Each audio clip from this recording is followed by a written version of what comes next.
அது மாத்திரமில்லை, புகழ்ச்சி இல்லாமல் கூட போகலாம். அவர் இந்த கொள்கையை சொன்னதற்காக அவரை இகழ ஆரம்பித்தார்கள். அதான் ஆச்சரியம். புகழ் கூட இல்லாம போயிடலாம், ஏதோ நமக்கு நல்லதுன்னு படுது சொன்னோம் அப்படின்னு சொல்லலாம். நபிகள் நாயகத்துடைய நிலை எப்படி இருக்கிறது? 40 வயது வரைக்கும் ஊர்ல செல்வந்தராக மட்டுமில்லை, அவர் ஊரிலே மதிக்கப்படுகிற ஒரு மிகப்பெரிய பண்பாளராக இருக்கிறார். அவருக்கு அந்த ஊர் மக்கள் பட்டப்பெயர் வைத்திருந்தார்கள். அந்த ஊர்ல அன்றைக்கு வாழ்ந்த யாருமே நபிகள் நாயகத்தை அவருடைய இயற்பெயரை சொல்லி கும்பிடவே மாட்டார்கள். முகமதுன்னு சொல்லி யாரும் அழைக்கவே மாட்டார்கள். அவருக்கு பட்டப்பெயர் சொல்லித்தான் அழைப்பார்கள்.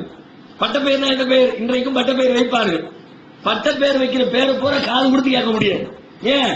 பட்டப்பெயர்னால கெட்ட பேரா தான் இருக்கு. கெட்ட விஷயங்களை சொல்லித்தான் பட்டப்பெயர் சூட்டப்படுகிறது. நபிகள் நாயகத்திற்கு பட்டப்பெயர் வைத்தார்கள். அந்த பெயர்ல 2 பேரு வரலாற்று ரொம்ப பிரபல்யம். ஒன்று சாதிக் என்ற பெயர், இன்னொன்று அமீன் என்ற பெயர். சாதிக் என்றால் என்ன பொருள்? நேர்மையாளர் என்பது பொருள். அமீன் என்றால் என்ன பொருள்? நம்பிக்கைக்குரியவர் என்ற பொருள். நபிகள் நாயகத்தை அந்த மக்கள் எப்படி பார்க்கிறார்கள் என்று சொன்னால், அவருடைய நேர்மை, அவருடைய நாணயம், அவருடைய நம்பிக்கை பேணுகிற பண்பாடு, இதையெல்லாம் பார்த்து அவரை தலைக்கு மேலே தூக்கி வைத்து கொண்டாடி கொண்டிருந்தார்கள். அவருடைய வாழ்க்கையை பார்த்து மெச்சிக் கொண்டிருந்தார்கள். அந்த சமூகத்திலேயே நல்லவராக, நம்பிக்கைக்குரியவராக அவரை மட்டுமே கருதி கொண்டிருந்தார்கள். அப்படிப்பட்ட உயரத்திலே வைத்து பார்க்கப்பட்ட நபிகள் நாயகத்தை இந்த கொள்கையை அவர் சொன்னதற்காக வேண்டி ஒரே இறைவனை தான் வணங்க வேண்டும், அவனுக்கு நிகர் கிடையாது, அவனுக்கு இணையாக உலகத்தில் யாரும் இல்லை, உலகத்தை எல்லாம் படைத்து ஆளுகிற இறைவன் மட்டும்தான் வணக்கத்திற்குரியவன், மரணத்திற்கு பிறகு அவன் நம்மை எழுப்பி விசாரிப்பான் என்ற இந்த இஸ்லாமிய சித்தாந்தத்தை அந்த மக்களிடத்திலே சொன்னதற்காக அவரை கடுமையாக பேசினார்கள். பேசியதோடு மட்டுமில்லை, அவரை திட்டினார்கள், அடித்தார்கள், அவருடைய தோழர்களை எல்லாம் துன்புறுத்தினார்கள். இந்த இஸ்லாத்தை ஏற்றுக்கொண்டதற்காக அவருடைய நண்பர்களை பாலை மணலிலே போட்டு உடலில் இருக்கிற ஆடையை களைந்து விட்டு வெற்று உடம்போடு சுட்டரிக்கிற பாலைவனத்திலே போட்டார்கள். 1 மணி நேரம் பாலைவனத்தில் சம்மர் நேரத்தில் நீங்க காலை வைக்க முடியாது, காலெல்லாம் பொசுங்கி போயிடும். அப்படி கோரமாக வெயில் தாண்டவம் ஆடக்கூடிய சவுதி அரேபியா பூமியில இஸ்லாத்தை அவர் சொல்கிறார். அவர் சொன்ன இஸ்லாத்தை இவர் ஏற்றுக்கொண்டார் என்ற ஒரே காரணத்திற்காக நபிகள் நாயகத்துடைய தோழர்களை வெற்று மேனியோடு சுடுமணலிலே போட்டார்கள். சில பேருக்கு அவர்களுடைய உடலிலே உருக்கு சட்டையை அணிவித்து, உருக்கு சட்டைனா இந்த இரும்பு அந்த மெட்டீரியல்ல போர்க்களத்துக்கு போகும்பொழுது போடுவார்கள், அந்த மாதிரி ஒரு கவசத்தை அணிவித்து அந்த உடையோடு வெளியில் தூக்கி போட்டார்கள். எப்படி இருக்கும் என்று யோசித்து பாருங்கள். தோசை கல்லுல மாவை தூக்கி ஊத்தினா என்ன லெவல், அது மாதிரி இருக்கும். வெயில் நேரத்தில் உருக்கு சட்டையை போட்டுட்டு அவரை பாலை மணல்ல தூக்கி போட்டால் அடுப்புக்கு மேல இருக்கிற தோசை கல்லுல மாவு ஊத்தினா என்ன நிலை ஏற்படுமோ அந்த மாதிரியான கடுமையான சித்திரவதைக்கு ஆட்படுத்தப்பட்டார்கள். சித்திரவதை தாங்க முடியாமல் ஒரு கட்டத்தில் நபிகள் நாயகமும் அவர்களுடைய தோழர்களும் நாம இந்த ஊரில் இனிமேல் முஸ்லீம்களாக வாழ முடியாது, ஒரே இறைவனை வணங்க முடியாது, இந்த மக்கள் சொல்லக்கூடிய பல தெய்வ கோட்பாட்டை ஏற்றுக்கொண்டாலே ஒழிய நம்மை நிம்மதியாக வாழ விடமாட்டார்கள் என்ற முடிவுக்கு வந்ததற்கு பிறகு அவர்கள் தன்னுடைய தோழரை அழைத்துக் கொண்டு ஊரை விட்டே வேறொரு ஊருக்கு ஓடுகிறார்கள்.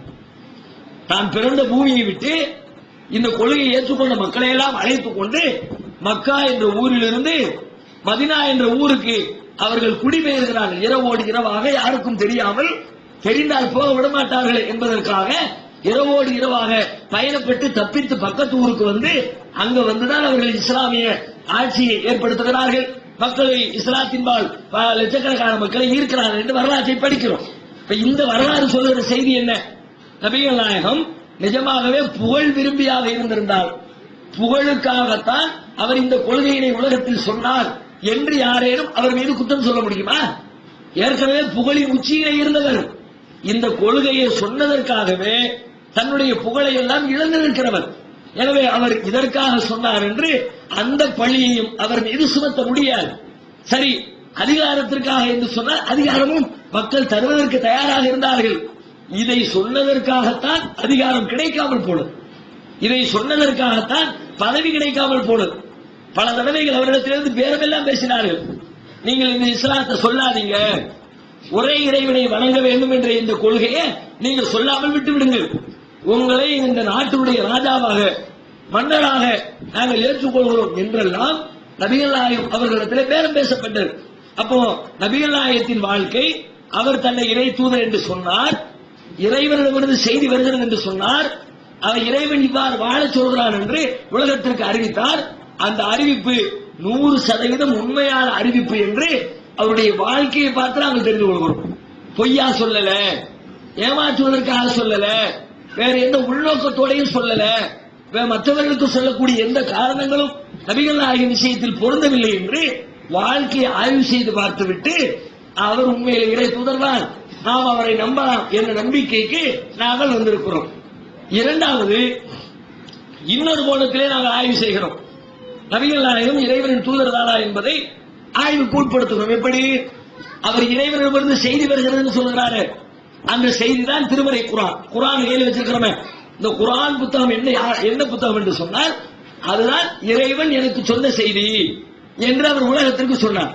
அந்த குர்ஆனை படித்து பார்த்தால் ஒரு இறைவன் படைத்த கடவுள் ஒன்றை பேசினால் எப்படி இருக்குமோ அப்படி இருக்கிறதா, அல்லது முகமது என்ற மனிதரோ அல்லது அவரை விட பெரிய அறிவாளிகளோ உலகத்திலே இருக்கிற வேறு சித்தாந்த துறை ரீதியான ஜீனியஸ்களோ ஒரு செய்தியை பேசினால் எப்படி இருக்குமோ அப்படி இருக்கிறதா என்று ஆய்வு செய்து பார்த்தால் உலகத்திலே இருக்கிற எந்த மனிதனும் இப்படி ஒரு செய்தியை சொல்ல முடியாது. உலகத்தை படைத்த இறைவனை தவிர, படைத்த கடவுளை தவிர வேறு யாராலும் இதுபோல பேச முடியாது என்பதற்கு குர்ஆனிலே நூற்றுக்கணக்கான சான்றுகளும் இருக்கிறது. உதாரணத்துக்கு சொல்வதாக இருந்தால் இன்றைய விஞ்ஞான உலகத்தை எடுத்துக்கொள்ளலாம், நிறைய இருக்கிறது. ஒரு சாம்பிளுக்கு ஒன்னே ஒன்று சொல்கிறேன். அறிவியல் உலகம் இன்றைக்கு அறிவியலை கொண்டுதான் எல்லாவற்றையும் தீர்மானிக்கிறார்கள், பேசுகிறார்கள். எவ்வளவோ செய்திகள் இருந்தாலும் கூட அறிவியல் பெறுகிற முக்கியத்துவத்தை, விஞ்ஞானம் பெற்றிருக்கிற முக்கியத்துவத்தை இந்த காலத்தில் வேறு எந்த துறையும் பெறவே இல்லை. அந்த அளவிற்கு விஞ்ஞானத்தின் மீது மக்களுக்கு மோகம் இருக்கிறது. விஞ்ஞானமும் வளர்ச்சி அடைந்து கொண்டே செல்கிறது. அந்த அறிவியல் துறையை எடுத்துக்கொள்ளுங்கள். அறிவியலை பற்றி இந்த நவீன காலத்தில் நாம் வாழுகிற 21ஆம் நூற்றாண்டிலே இன்றைக்கு கண்டுபிடிக்கப்படுகிற பல்வேறு உண்மைகளை திருமறை குர்ஆனில் அன்றைக்கே சொல்லப்பட்டிருக்கிறது என்று சொன்னால் ஏதோ ஒன்று ரெண்டு சொல்லி இருக்கிறது, அப்படி சம்பந்தம் இல்லாம மேட்ச் பண்ணி சொல்ல வரல. நூற்றுக்கணக்கான அறிவியல் செய்திகள், அத்தனை செய்திகளுமே அச்சரம் பிசகாமல், கூடுதல் குறைவு இல்லாமல் இன்றைக்கு சொல்லுகிற ஒரு விஞ்ஞானியை போல 14 நூற்றாண்டுகளுக்கு முன்னர் குர்ஆன் சொல்கிறது. இதில் நம்முடைய கேள்வி என்ன? இந்த விஷயத்தை அன்றைக்கு எப்படி ஒரு மனிதனால் சொல்ல முடியும்? ஒரு மனிதர், உலகத்தில் வாழ்ந்த எத்தனையோ மனிதர்கள் பெரிய பெரிய அறிவாளிகள் வாழ்ந்திருக்கிறார்கள், நிறைய புத்தகங்களை எழுதியிருக்கிறார்கள். அறிவியலை பற்றி எழுதிய புத்தகத்தை எடுத்துக்கொண்டால் 500 வருஷம் 1000 வருடத்திற்கு முன்னால் எழுதப்பட்ட அறிவியல் புத்தகங்கள் அனைத்தும் இன்றைக்கு குப்பை கூடையில் போயிடுச்சு. ஏன்? அன்னைக்கு அவங்க சொன்னதெல்லாம் சும்மா யூகத்தில் சொன்னார்கள், கற்பனையில சொன்னார்கள், யோசித்து பார்த்து சொன்னார்கள். இன்னைக்கு கண்டுபிடித்து நிரூபித்து நிரூபிக்கப்பட்ட அறிவியல் உண்மைகளோடு நிற்க முடியும். எல்லாத்தையும் குப்பையில தூக்கி போடு, அதை ஏத்துக்க முடியாது, இதுதான் உண்மை. அது அந்த காலத்தில் அவருக்கு தெரியாது. பெரிய அறிவாளியா இருக்கலாம், அவருக்கு அன்னைக்கு இது தெரியாதுப்பா என்று அறிவியல் விஷயத்தை உரசி பார்க்கிற பொழுது பழைய புத்தகங்கள் எல்லாம் குப்பை கூடைக்கு அனுப்ப வேண்டிய சூழல் ஏற்பட்டு விடுகிறது. உதாரணத்துக்கு திருக்குறளை எடுத்துக்கோங்களேன். பெரிய ஜீனியஸ், மறுக்கவே முடியாது. திருவள்ளுவருடைய அறிவுத்திறனை குறை சொல்ல முடியாத அளவிற்கு ஒரு மிகப்பெரிய அறிவாளி. வாழ்க்கையின் தத்துவங்களை பல்வேறு கோணங்களில், அதுவும் 7 வார்த்தைகளுக்குள்ளால் சுருக்கி சொன்ன ஒரு பெரும் ஜீனியஸ் என்பதிலே மாற்று கருத்து கிடையாது. ஆனால் அவர் சொன்ன விஷயங்கள் அற விஷயங்கள் சொன்னார்கள், நல்ல விஷயத்தை ஒழுக்க விஷயங்களை போதித்தார, அதுல எல்லாம் பெர்ஃபெக்டா இருக்கிறது. அதே நேரத்தில் அறிவியலை பற்றி அவர் என்ன சொன்னார் அதை எடுத்து பாருங்கள். அன்றைக்கு அவர் சொன்ன அறிவியல் தத்துவங்கள் அனைத்தும் இன்றைக்கு பொய்யாகி போனது. எவ்வளவு சொல்லி இருக்கிறார். உதாரணத்திற்கு இது சந்திர கிரகணத்தை பற்றி கூட பேசுகிறார். கண்டதும் மண்ணும் அலர் மண்ணும் ஒரு நாள் திங்களை பாம்பு கொண்டற்று. சந்திர கிரகணத்திற்கு அவர் காரணம் சொல்கிறார். என்ன காரணம்? திங்களை பாம்பு கொண்டற்று. திங்கள் தான் சந்திரன், பாம்புனா சிவபெருமானுடைய கழுத்துல இருக்கிறதாக நம்பப்படுகிறது. அந்த பாம்பு சிவபெருமானின் தலையில் இருக்கிற அந்த பிறையை விழுங்குகிறது, அதனால் கிரகணம் பிடிக்கிறது. விழுங்கியதை கக்கி விடுகிறது, அது கிரகணம் நீங்கி விடுகிறது என்று அந்த காலத்திலே நம்பப்பட்டது. அந்த நம்பிக்கையை வள்ளுவர் சொல்கிறார். சிவபெருமானுடைய தலையில இருக்கிற அந்த பிறைதான் வானத்தில் தோன்றக்கூடிய சந்திரன் அவர் சொல்றாரு. இன்றைக்கு நம்ப முடியுமா? அன்னைக்கு நம்பினார்கள், அந்த காலத்துக்கு தெரியாது. வானத்தில் இருக்குது, இருட்டாகுது, சரி ஏதோ தெய்வத்துல கலத்துல பாம்பு திங்குதுங்கிறார், ஏற்றுக்கொள்வார்கள். இன்றைக்கு ஒரு 2ஆம் வகுப்பு படிக்கிற மாணவன் இதை ஏற்றுக்கொள்வானா? அது எப்படிப்பா, எங்கப்பா இருக்கு பாம்பு? சூரிய சந்திர கிரகணம் என்பது பூமியும் சூரியனும் சந்திரனும் ஒரே நேர்கோட்டில் வருவதனால் ஏற்பட்டிருக்கிறது அப்படின்னு நிரூபிக்கப்பட்ட அறிவியலுக்கு முன்னால் திருவள்ளுவருடைய அறிவியல் இடப்படவில்லை. ஆனால் நபிகள் நாயகம் அவர்கள் இறைவனின் செய்தி என்று சொல்லுகிறார்கள். அதுல நூற்றுக்கணக்கான அறிவியலை சொல்லுகிறார். அனைத்து அறிவியல் செய்திகளுமே குர்ஆன் இன்றைய விஞ்ஞானத்தோடு ஒரு துளி கூட முரண்படாத வகையில் நேருக்கு நேர் நின்று சண்டையிட்டுக் கொண்டிருக்கிறது. நேருக்கு நேர் நின்று அதற்கு சவால் விட்டுக் கொண்டிருக்கிறது. எத்தனையோ சொல்லலாம். உதாரணத்துக்கு கொண்டு சொல்வதாக இருந்தால் கடலை பற்றி பேசுகிறது குர்ஆன். கடல், பல்வேறு கடல்கள் சங்கமிக்கிறதுல இந்த கடலை பற்றி சொல்லும் பொழுது, இந்த கன்னியாகுமரிக்கு போனோம்னா 3 கடல்கள் சங்கமிக்கிறது. ஒரு பக்கம் வங்காள விரிகுடா, இன்னொரு பக்கம் அரபிக்கடல், இன்னொரு பக்கம் இந்திய பெருங்கடல், 3 கடல்கள் சங்கமிக்கிறது. தூரத்தில் நம்ம பார்க்கிறோம். நம்முடைய பார்வையில் என்ன தெரியும்? எல்லா பக்கமும் தண்ணியா தெரியும். அங்கிட்டு இருந்து இந்திய பெருங்கடல், அதுவும் தண்ணி தான். இங்கிட்டு இருந்து அரபிக்கடல், அதுவும் தண்ணி தான். இங்கிட்டு இருந்து வங்காள விரிகுடா, அதுவும் தண்ணீர் தான். எங்க பார்த்தாலும் தண்ணி தான் இருக்கிறது. தண்ணினா எல்லாம் ஒன்னோட ஒண்ணு கலந்துதானே இருக்கும். இந்த தண்ணிக்கு அந்த தண்ணிக்கு வேறுபாடு இருக்குமா? வேறுபாடு இருந்தாலும் கூட ஒரு இடத்துக்கு வந்துருச்சுன்னா வேறுபாடு மாறிடுமே. ஒரு டம்ளர்ல கிணத்து தண்ணீர் எடுக்கிறோம், இன்னொரு டம்ளர்ல ஒரு குளத்து தண்ணீர் எடுக்கிறோம், இன்னொரு டம்ளர்ல ஆற்று தண்ணீர் எடுக்கிறோம். 3 தண்ணியை தூக்கி ஒரு பக்கெட்ல ஊத்துறோம். ஊத்துனா என்ன ஆகும்? தனித்தனியா இருக்கும்போது தனித்தனி சுவை இருக்கலாம், தனித்தனியான உப்பு இருக்கலாம், தனித்தனியான அடர்த்தி இருக்கலாம். 3 தூக்கி ஒரே பக்கெட்ல ஊத்தியாச்சுன்னா 3 ஒன்றோடு ஒன்று கலந்து 4வது ஒன்றாக மாறிடும். அதுல தனித்தனி அடையாளங்கள் எதுவுமே இருக்காது. ஆனால் கடலை பொறுத்த வரைக்கும் 3 கடல்கள் ஒரு இடத்தில் சங்கமித்தால் 3 தனித்தனியா இருக்கிறது என்று விஞ்ஞானம் சொல்றது. கண்ணுக்கு பார்க்கறதுக்கு எல்லாம் சேர்ந்துருச்சுங்கிறிய, கடல்ல சேர்றது கிடையாது. அங்கிருந்து வந்துச்சுன்னா அப்படி ஒரு அணகட்ட மாதிரி வந்து நின்னுக்கும்.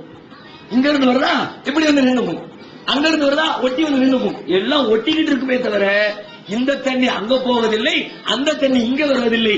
இதனுடைய உப்பு அந்த சங்கமத்தில் போய் நின்று கொண்டு அங்கிருந்து ஒரு கை தண்ணி இடுங்க, இங்க இருந்து ஒரு கை தண்ணி இடுங்க, இங்க இருந்து ஒரு கை தண்ணி இடுங்க, 3 லேப்ல டெஸ்டுக்கு அனுப்புங்க. 3 ரிசல்ட் வேற வரும். இதுல உப்பு இவ்வளவு இருக்கிறது, அதுல இவ்வளவு கம்மியா இருக்கிறது, இதுல இவ்வளவு கூடுதலா இருக்கிறது, இதுல அடர்த்தி இவ்வளவு இருக்கிறது, இதுல அதிகமா இருக்கிறது, இதுல குறைவாக இருக்கிறது. ஆச்சரிய, இன்றைக்கு கேட்பதற்கே நமக்கு ஆச்சரியமா இருக்கிறது. அது எப்படிப்பா? தண்ணீர்னாலே எல்லாம் ஒன்னா கலந்து விடுவேன்.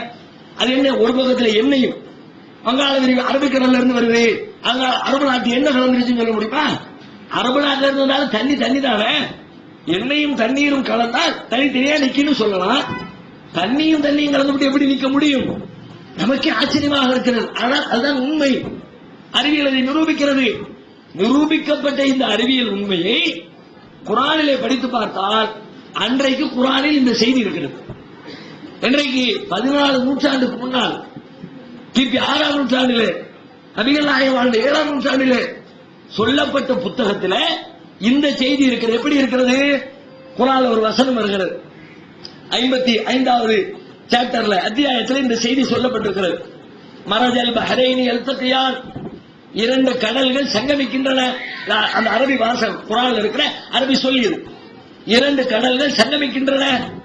பைனஹுமா பர்ஸகுன் லா யப்கியான், அவ்விரண்டிற்கும் மத்தியிலே கண்ணுக்கு புலப்படாத திரை ஒன்று இருக்கிறது, ஒன்றை ஒன்று கடந்து விடுவதில்லை.